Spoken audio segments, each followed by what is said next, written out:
माझ्या लाडक्या विद्यार्थी मित्रांनो, मॉलिक्युलर मास, फॉर्म्युला मास पाहून झाल्यानंतर some basic concept of chemistry नावाच्या या धड्यामध्ये आता तुम्ही शेवटाकडे जात आहात आणि शेवट याचा फार सुंदर पद्धतीने आपल्याला पाहायला मिळणार आहे, जो रसायनशास्त्राचा आत्मा आहे.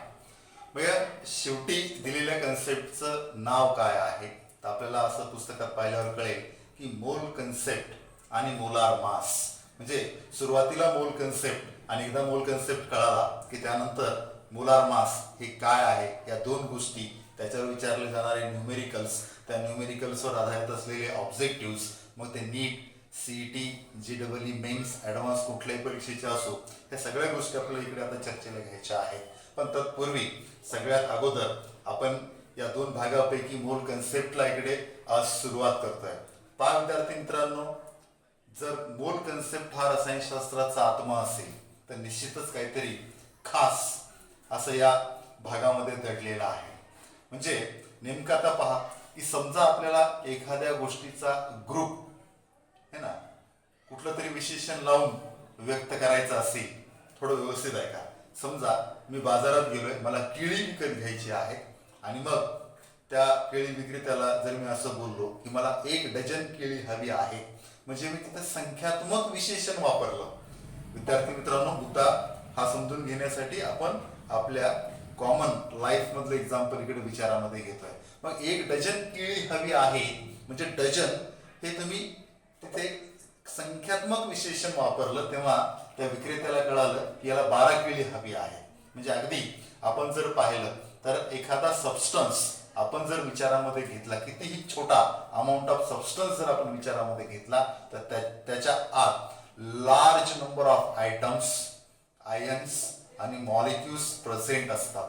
मग छोट्याशा अमाऊंट है ना मध्ये पदार्थाच्या जर प्रचंड प्रमाणामध्ये आयटम्स, आयन्स आणि मॉलिक्युल्स प्रेझेंट असतील आणि त्यांची सुद्धा एक्झॅक्टली संख्या किती आहे ही आपल्याला माहिती करून घ्यायचं असेल तर केमिस्ट्रीमध्ये आपण सुद्धा इकडे संख्यात्मक विशेषण वापरत असतो, ज्याला क्वांटिटेटिव्ह ऍडजेक्टिव्ह असं म्हणतात. आणि त्या क्वांटिटेटिव्ह ऍडजेक्टिव्हचं नाव आहे मोल, MOLE है ना, असं आपण त्या ठिकाणी त्याला निर्देशित करत असतो, लिहित असतो. मग जर मोल नावाचं हे क्वांटिटेटिव्ह ऍडजेक्टिव्ह आपण विचारामध्ये घेतलं म्हणजे संख्यात्मक विशेषण, तर आपल्याला त्याच्या माध्यमातून दिलेल्या पदार्थाच्या आत किती items, ions, molecules, electrons present आहेत ते एक्झॅक्टली कळते बरं का विद्यार्थी मित्रांनो.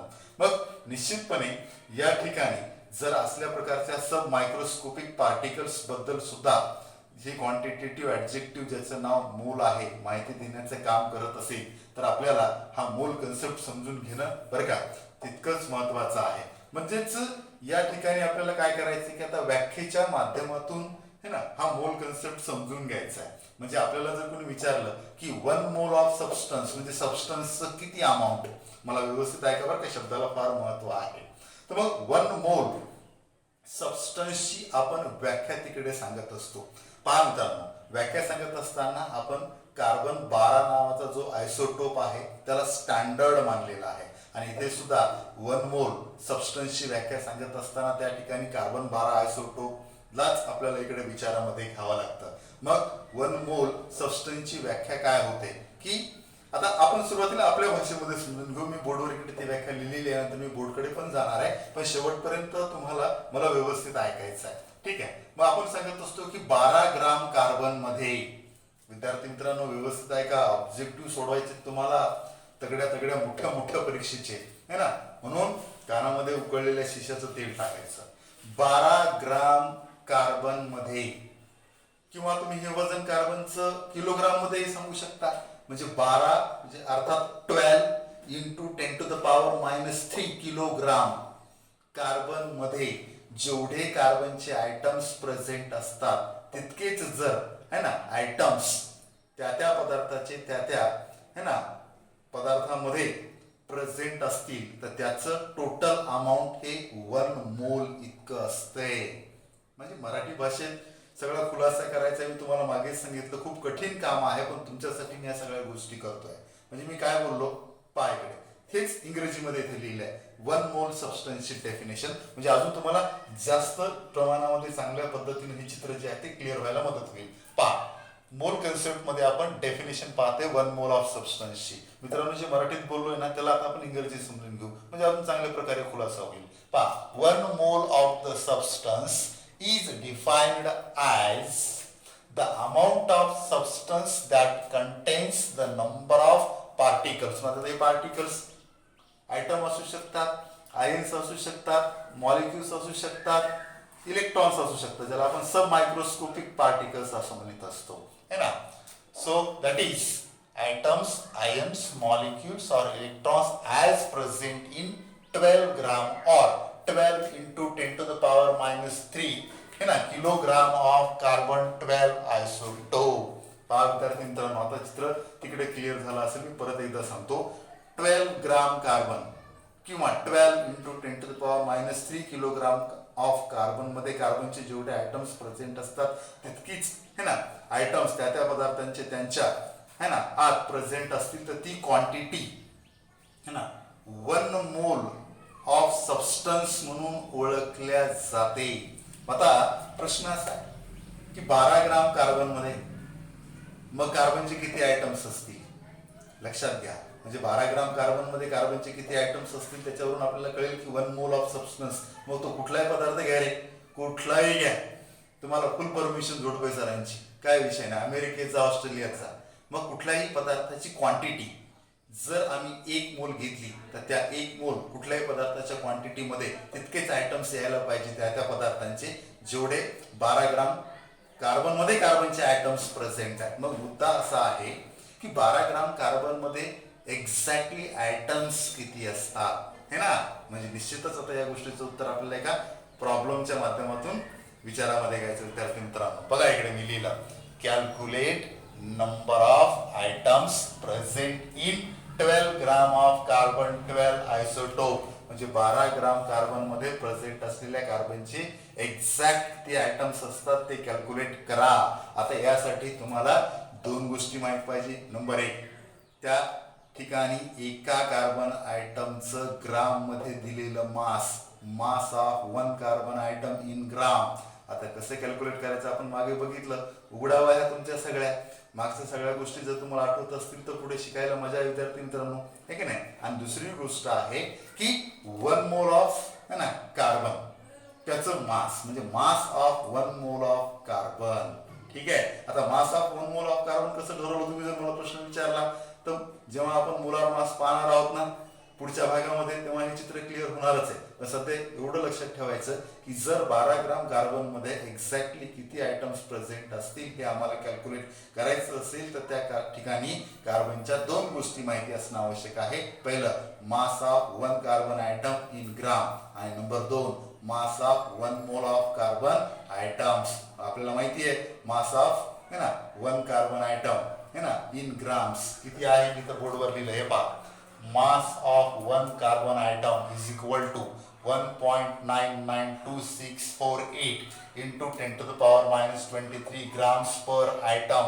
युनिटला फार महत्व बरं का विद्यार्थी मित्रांनो. आता हळूहळू तुम्हाला ते कळेलच. आणि दुसरी गोष्ट आपल्याला काय माहित पाहिजे जी आता मी सांगितली, मास ऑफ 1 मोल है ना ऑफ कार्बन आयटम्स बरोबर किती आहे 1 मोल है ना कार्बनचं मास 12 ग्राम पर मोल. लक्षात घ्या, ही गोष्ट मोलार मास पाहत असताना निश्चित होणार आहे की 1 मोल म्हणजे एक्झॅक्टली किती मास असतं है ना. थोडंसं है ना धीर धरा, पुढच्या भागामध्ये आपण ते शिकणारच आहोत. मग निश्चितपणे आपल्याला काय सांगितलं होतं की 12 ग्राम कार्बन 12 आयसोटोप्स मध्ये कार्बनचे किती आयटम्स प्रेझेंट असतील त्याच्यासाठी 2 गोष्टींची आवश्यकता असते. 2 गोष्टी आम्ही माहिती करून घेतल्या.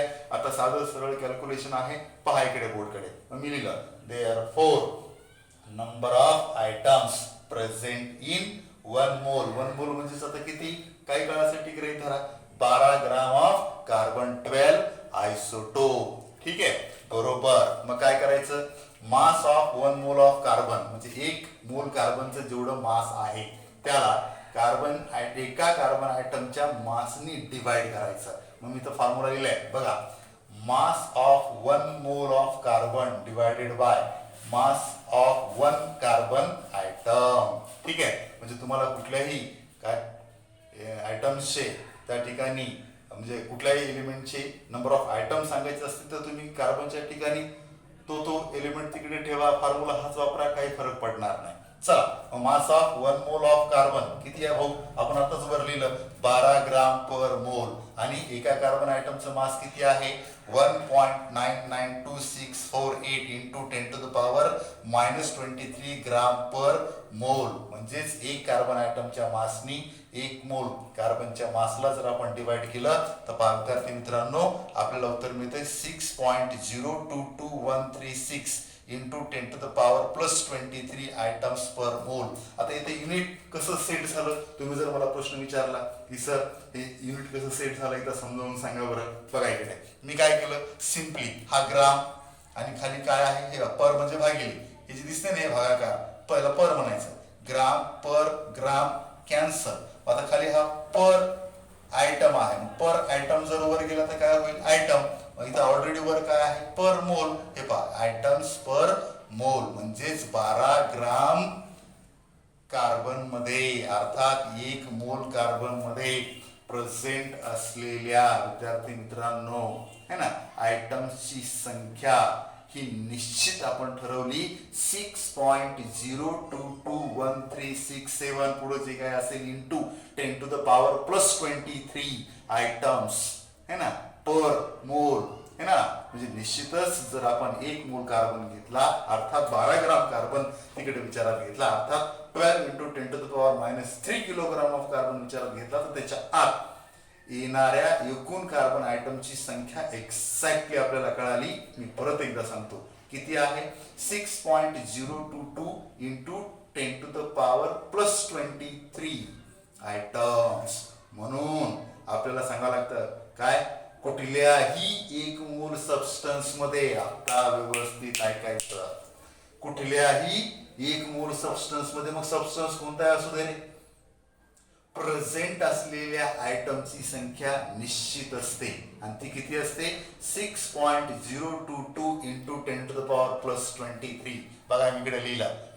आता ह्या ठिकाणी या ओळीवर या नंबर ऑफ पार्टिकल्स, पार्टिकल्स म्हणजे मग तो आयटम असेल, आयन असेल, मॉलिक्यूल असेल, इलेक्ट्रॉन असेल, त्या सगळ्यांना आपण एकच नाव दिलं particle. Number of particles present in 1 मोल. कुठल्याही पदार्थाच्या 1 मोल क्वांटिटी मध्ये प्रेझेंट असलेल्या पार्टिकलची संख्या किती? इतकीच. हे पहा इथे लिहिलं मी बोर्डवर 6.022 इंटू 10⁻+23 है ना atoms, ions, molecules, electrons are सगळ्यांना कॉमन करून म्हणा पार्टिकल्स पर मोल. आणि यालाच आपण अहोगॅड्रोज नंबर असं म्हणत असतो. म्हणजे अहोगॅड्रो हे दैवत आहे केमिस्ट्रीचं विद्यार्थी मित्रांनो. कारण आपण कुठलाही 1 मोल सबस्टन्स घेतला तर त्याच्या आतमध्ये येणाऱ्या एक्झॅक्ट पार्टिकलची संख्या 6.022 इंटू 10⁻+23 असते.